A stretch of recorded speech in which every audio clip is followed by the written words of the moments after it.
High বন্ধুরা, আজকে আমি একটা নতুন রেসিপি নিয়ে চলে এসেছি। তোমরা চাইলে এগ স্যান্ডউইচ বানাতে পারো বা চিকেন স্যান্ডউইচ বানাতে পারো। আমি এখানে ডিম স্যান্ডউইচটা বানাবো। দুটো গাজর, দুটো শসা, একটা লেবু, তিনটে ডিম বা দুটো ডিম বা পেঁয়াজ নিয়ে নিয়েছি।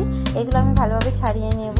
তারপরে ধুয়ে গ্রেটার দিয়ে মিহিদানা গ্রেটার দিয়ে গ্রেট করে নেব।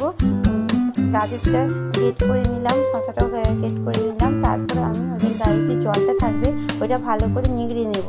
কারণ হচ্ছে জলটা থাকলে স্যান্ডউইচটা খারাপ হয়ে যেতে পারে। দুদিন একদিন রেখে কিন্তু খাওয়া যাবে, যেভাবে বানানো হচ্ছে। গ্রেট করার পর আমি ভালো করে পেঁয়াজটাও একই প্রসেসিংয়ে করে নেব। তারপর নেবুটা কেটে রাখবো। একটা কড়াইতে তেল দিয়ে দুটো লঙ্কা ভেজে নেব।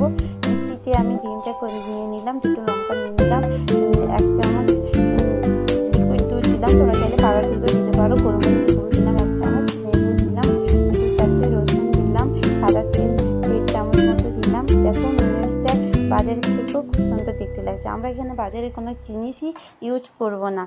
পেঁয়াজটাকে ভালো করে আমরা ড্রাই করে ভেজে নিব।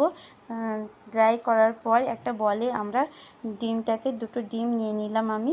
তারপর পেঁয়াজ ভাজাটা দিয়ে দিলাম। লিকুইড দুধ ছিল বলে আমি লিকুইড দুধ ইউজ করেছি। তোমরা চাইলে পাউডার দুধও ইউজ করতে পারো।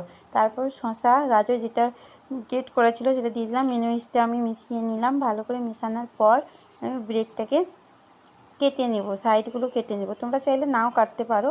আমি একটু রেস্টুরেন্টের মতো দেখতে হবে বলে কেটে নিলাম। তারপরে বাটারটা ভালো করে মাখিয়ে নিলাম।